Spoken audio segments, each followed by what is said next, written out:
सुप्रभात बच्चों। आज हम समास का जो बाकी तत्पुरुष समास के जो भाग रह गए थे आज वो हम पढ़ेंगे।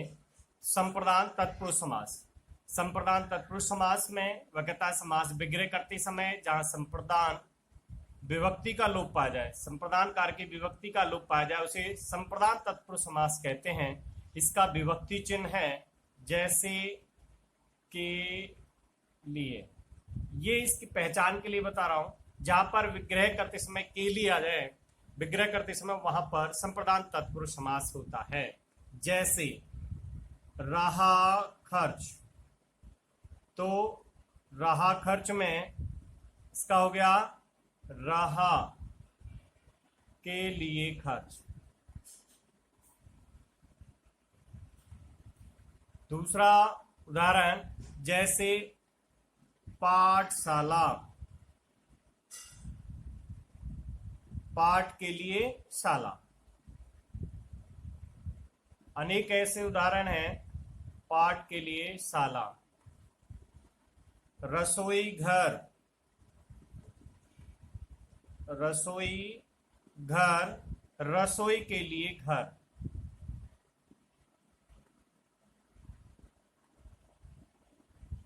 लिए घर। तो समास विग्रह करते समय जहां पर संप्रदान तत्पुरुष समास होगा, जहां पर के लिए विभक्ति चिन्ह का लोप पाया जाएगा, उसे संप्रदान तत्पुरुष समास कहते हैं। इससे अगला है दूसरा के अपादान तत्पुरुष। अपादान की विभक्ति चिन्ह क्या है? से। अपादान तत्पुरुष समास।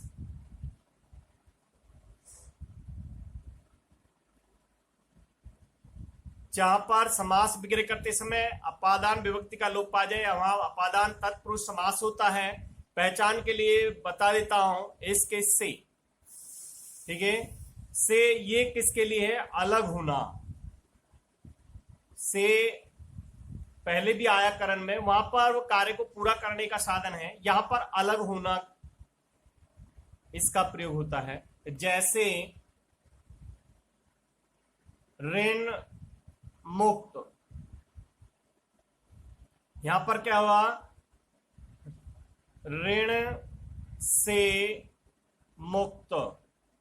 यहां पर वह ऋण से मुक्त हो गया, अलग, ठीक है। दूसरा रोग मुक्त, यहां पर क्या? रोग से मुक्त, रोग से मुक्त। यहां वह कहता है रोग से वो अलग हो गया, ठीक है। ऋण मुक्त, ऋण से मुक्त। बंधन मुक्त,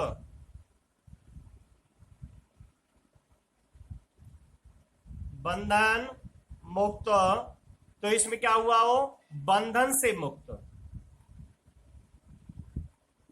बंधन से मुक्त। यहां पर अलग होना है, ठीक है। आकाशवाणी, आकाश से आगत वाणी, ठीक है। आकाश से आगत वाणी। कामचोर, काम से जी चुराने वाला। देश निर्वासित, देश से निर्वासित। धर्म भ्रष्ट, धर्म से भ्रष्ट, ठीक है। पथ भ्रष्ट, पथ से भ्रष्ट। तो यहां पर अलग होना दर्शाता है, उसे अपादान तत्पुरुष समास कहते हैं। इससे अपादान से आगे संबंध, असंबंध तत्पुरुष समास किसे कहते हैं? कहते हैं कि समास विग्रह करते समय, समास विग्रह करते समय जहां पर किसका लोप हो? संबंध विभक्ति का लोप पाया जाए वह संबंध तत्पुरुष समास होता है। तो संबंध का क्या है? का, के और की।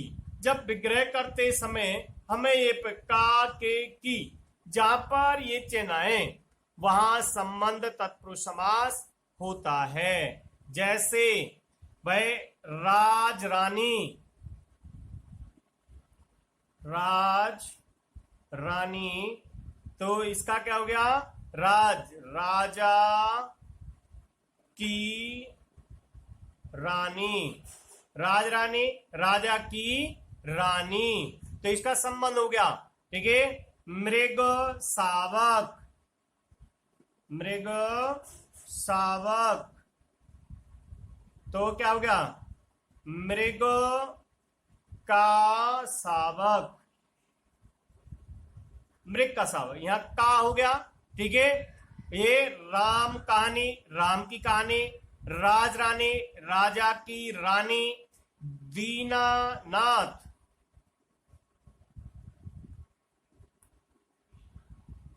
दीनानाथ, तो इसमें क्या हुआ भाई, दीनों के नाथ,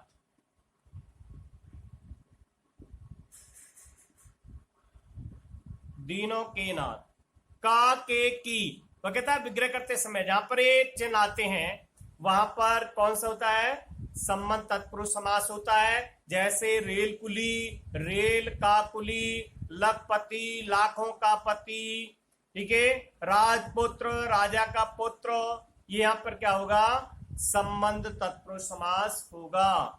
इससे अगला है अधिकरण, अधिकरण तत्पुरुष समास किसे कहते हैं, वह कहता है जब समास विग्रह करते समय किसका अधिकरण विभक्ति का लोप पाया जाए उसे अधिकरण तत्पुरुष समास कहते हैं। अधिकरण तत्पुरुष,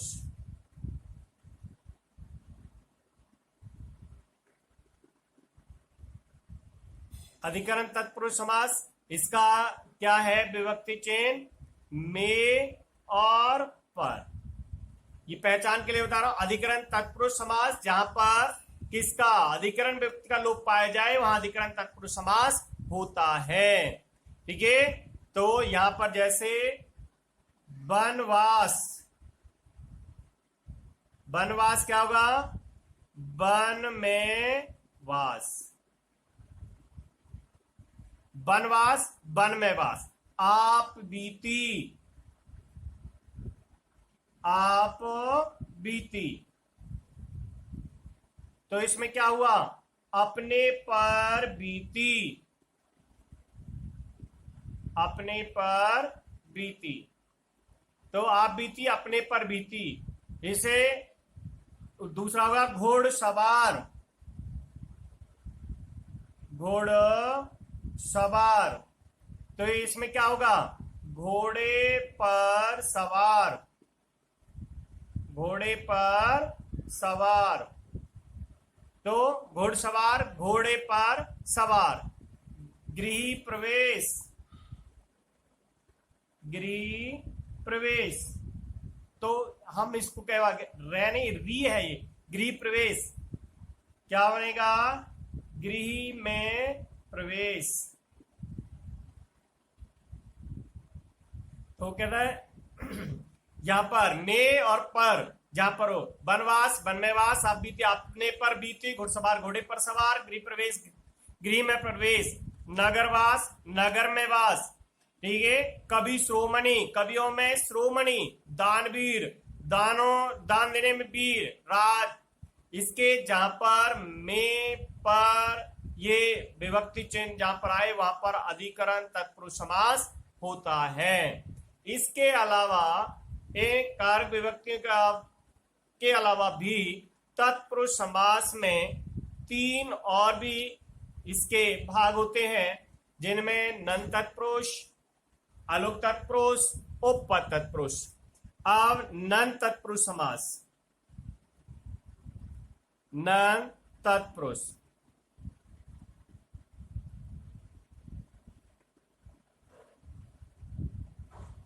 कहता है कि जे समास, जे समास का अर्थ निषेध प्रकट करे, नकारात्मक प्रकट करे, और जे समास का निर्माण, ये जो समास ए और अन लगाने से बने, ठीक है, उसे नन तत्पुरुष समास कहते हैं। वह कहता है जे समास का अभाव, जो समास अभाव प्रकट करे, वह कहता है जहां पर जब अभाव या निषेध, जहां पर अभाव या निषेध अर्थ को प्रकट करने के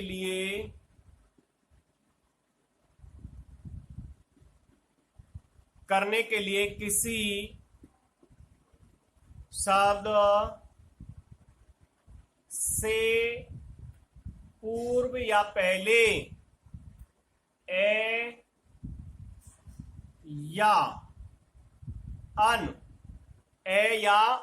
लगाने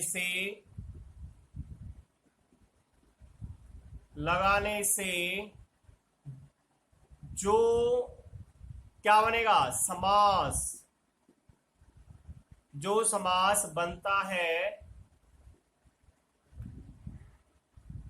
बनता है उसे नन तत्पुरुष समास कहते हैं।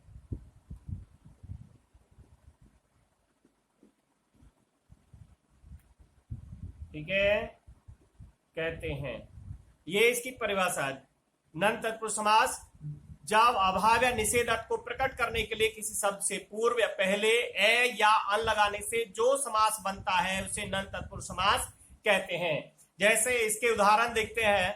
ए और अन लगाने से जो बनेगा, जैसे हमने लिखा न्याय, अगर हम इसके आगे ए लगा देंगे तो यहां पर क्या हो गया, न्याय।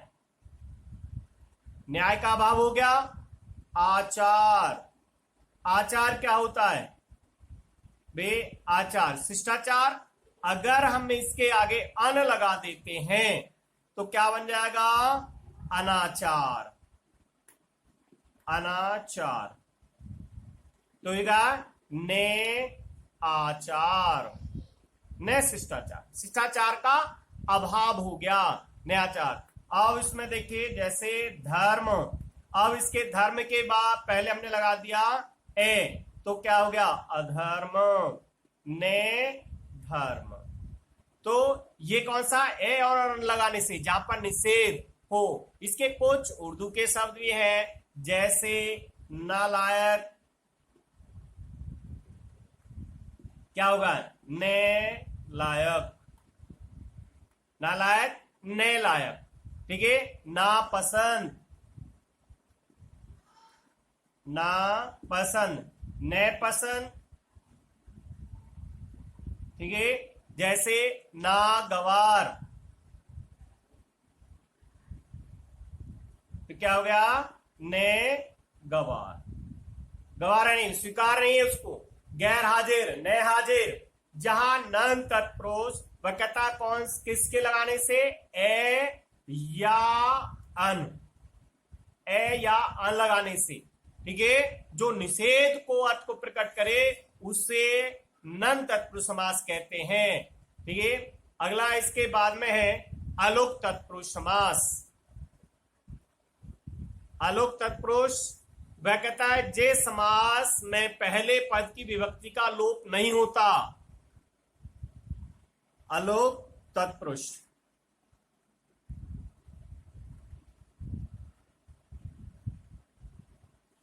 अलोक तत्पुरुष समास में जिस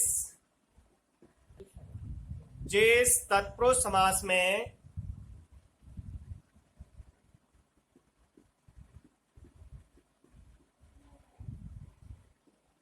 में पहले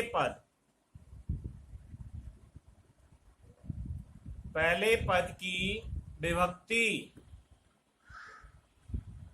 लोप नहीं होता उसे कौन सा कहेंगे, अलोक। उसे अलोक तत्पुरुष समास कहते हैं। जैसो तत्पुरुष, जिस तत्पुरुष समास में पहले पद की विभक्ति का लोप नहीं होता उसे कौन सा, अलोक तत्पुरुष समास कहते हैं। जैसे इसके उदाहरण है मनसिज,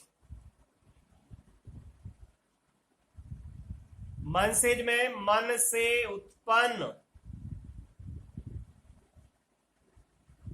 मन से उत्पन्न।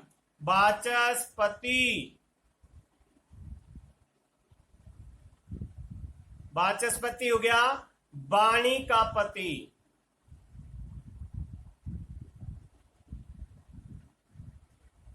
खेचर, आकाश में विचरण करने वाला।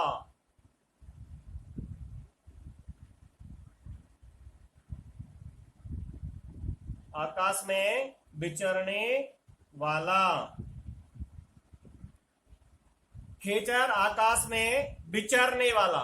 तो जिस तत्पुरुष समास पहले पद की विभक्ति का लोप नहीं होता उसे अलग तत्पुरुष समास कहते हैं। इसका अगला भाग है उपपद तत्पुरुष समास।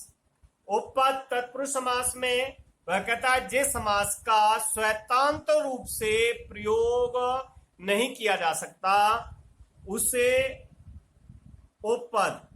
जिस समास का स्वतंत्र रूप से प्रयोग नहीं किया जा सकता उसे उपपद तत्पुरुष, उपपद तत्पुरुष समास कहते हैं।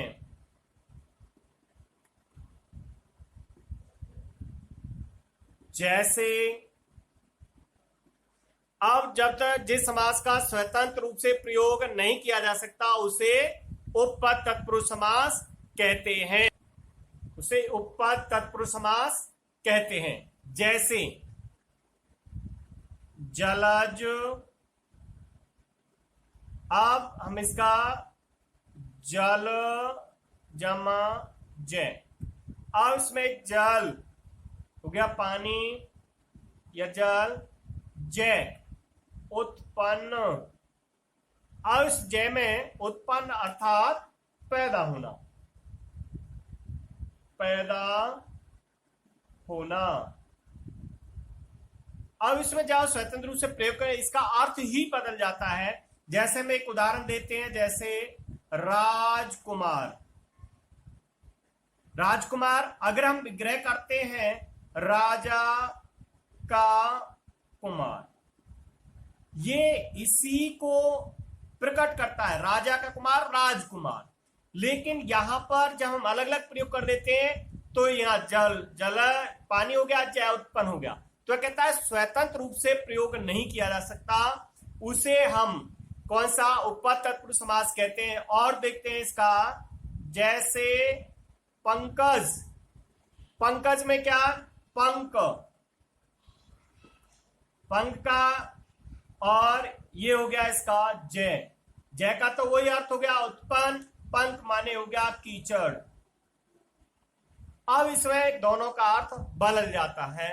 तो वह लकड़ फोड़, लकड़ फोड़, लकड़ फोड़, चौबदार, सौदागर, अनेक ऐसे उदाहरण हैं जिनको स्वतंत्र रूप से प्रयोग नहीं किया जा सकता। जब उनका विग्रह करते हैं तो उनका अर्थ बदल जाता है, उसे कौन सा उपपद तत्पुरुष समास कहते हैं। कर्मधारय समास, कर्मधारय समास में वह कहते हैं, ये मैंने पहले ही बताया था, कर्मधारय किसका भेद है, कर्मधारय समास किसका भेद है। हमने मुख्य 4 थे लेकिन 2 और मिलाकर 6 इसके समास के भेद हो गए। कर्मधारय तत्पुरुष समास का भेद है। वह कहता है जे समास के दोनों पदों के बीच विशेष विशेषण उपमेय उपमान का संबंध हो। ठीक है, जे समास के दोनों पदों के बीच किसका विशेष्य, विशेष्य, विशेषण अथवा उपमेय, उपमान, उपमेय उपमान का संबंध, संबंध हो और दोनों पदों के बीच, और दोनों पदों के बीच, दोनों पदों के बीच किसका, कौन सी विभक्ति, कारक, कौन सी विभक्ति है कारक के, कर्ता। ठीक है, वह कहता है दोनों पदों के बीच कर्ता कारक की, कर्ता कारक की विभक्ति आए, कर्ता कारक की विभक्ति आए, उसे कर्मधारय, कर्मधारय समास कहते हैं।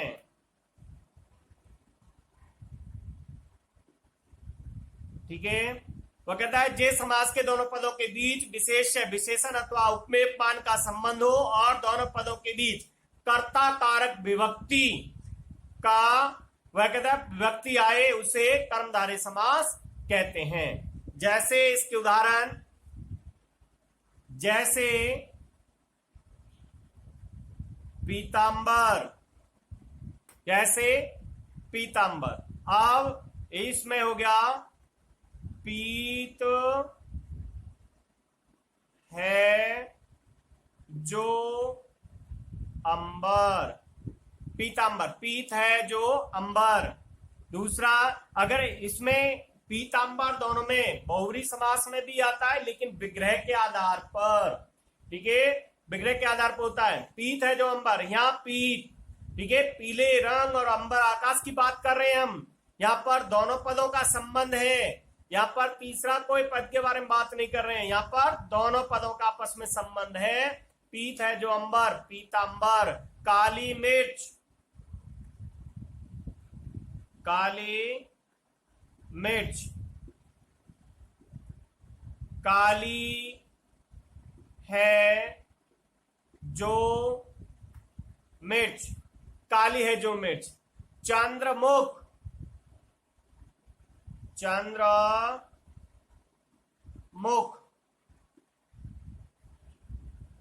तो चंद्र के समान है जो मुख, या चंद्र के समान है मुख। अगर हम इसे कर दें चंद्रमुखी, अब इसमें चंद्रमुख और चंद्रमुखी, देखिए यहां चंद्र और मुख एक दोनों का संबंध है, ठीक है, लेकिन यहां पर चंद्रमुखी, ना तो हम चंद्र की बात कर रहे हैं और ना ही हम मुख की बात कर रहे हैं, ना चंद्र की ना मुखी की। अब मुख की बात करें हम तो कोई तीसरा है, चंद्र के समान मुख वाली, चंद्र के समान मुख वाली, ठीक है, हम किसी स्त्री के बारे में बात कर रहे हैं, तो इसलिए यहां पर वह कहता है ये चंद्रमुख और चंद्रमुखी दोनों कंफ्यूज करते हैं, इसलिए मैंने बताया बहुव्रीहि समास है, लेकिन चंद्रमुख ये कर्मधारय समास है। अच्छा बच्चों, हम यहां तक कर्मधारय समास तक ये सभी इसको अच्छी तरह से याद करेंगे और अपने फेयर नोटबुक पर नोट करेंगे, और अगले वीडियो में हम बात करेंगे अगले समास के भागों की। धन्यवाद।